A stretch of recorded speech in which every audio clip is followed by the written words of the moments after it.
At this time ay eto naman po yung time na off ko po nun nung ako po naka-sick leave. Dahil nga po na boring na ako sa bahay kaya nga po lumabas ako para maglakad-lakad, para mag-unwind. Nakaka-boring din po talaga pagka sa bahay ka lang. Kumbaga ano lang po, panood-load lang sa YouTube ng movie marathon. Nainip na nga ako kaya po lumabas po ako para magpahangin. At pumasyal na rin po dito po sa harap po ng aming accommodation po. Bali, eto nga po pala ay pupuntahan natin sa may Paxis po. Isa po ito sa mga pasyalan po ng mga local po dito na mga nagtuturist or yung mga turista po galing sa iba't ibang bansa. Isa rin po ito sa mga pasyalan po dito sa amin sa Paxis nga po na paulit-ulit. Wala ka naman pong ibang pupuntahan dito kundi bahay, dagat, ligo, trabaho, yun lang, umiikot lang po doon. At kung gusto mo naman mag-relax dito, punta ka para mag-inom-inom. Pero hindi po tayo iinom dito, kumbaga magwi-window shopping lang po muna tayo. Ay wah, kala mo may pera ya? Ay di wow.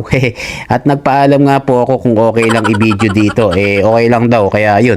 Eto, tingin-tingin tayo ng pwede nating ma-window shopping. Window nga At ang mga presyo nga pala niyan, ayan mapapaaray ko ka na lang sa presyo. $75 At dito naman ay 88 mga yan ang presyo ng mga stepe nila US dollar. At dito na nga 64. Ay wow, mashallah. Pagkaan dito ka talaga, wag mo i-convert sa peso na 61 ang palitan. Kumbaga sa kanila mura lang yun kasi nga yun ang pera nila rito. At dito nga sa banda rito, puro pang girl lalo. Kaya di na ako tumuloy. At eto nga, tiningnan natin yung presyo ng mug.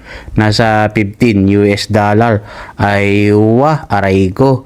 Baso lang po yun At andyan na nga yung ibang mga presyo ng mga mug nila. Aba, mura na pala yun. Ito, 25, 35, 45. Aba, naalis na tayo doon. At nakita ko nga yung presyo ng polo shirt na to. Mukhang mura lang, $6. Pero baliktad pala yung pagkakatingin ko. Nung inayos ko, $90 pala.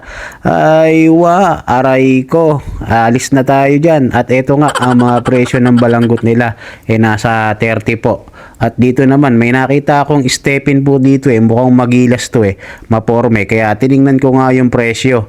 Kung di ako nagkakamali nasa 890 po yun or 89 lang. Baka namali lang ako ng tingin. Kayo na pong humusga kung magkano yung presyo. Tiningnan ko pa nga isa walang presyo. Siguro nasa lang yun, 89. Dahil nga itong sapatos na titingnan natin 88 lang na US dollars po na sapatos. Magandang klase po yan, made in China. Ay wah, mashallah. At ito nga mga balanggot nila, ito magaganda rin po ang klase niya.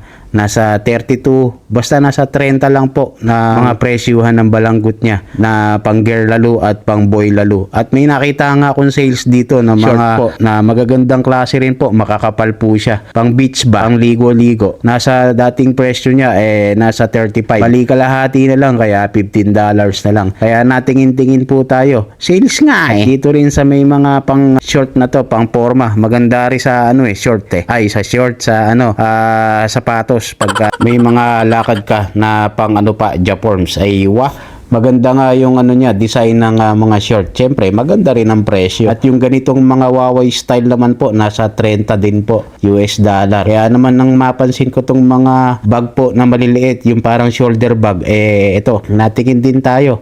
Bali, nasa 130 po yata to o $30 lang. Kaya tingin-tingin po tayo. Kumbaga, window shopping nga Tingin-tingin lang. No buy, but watch only. Ay, window shopping nga Di wow. Ito, maganda rin yung klase na tong isang bag syempre, dahil nga window shopping lang tayo. Kaya, yun, tingin-tingin lang muna. Saka na lang pibili pagka by extra na.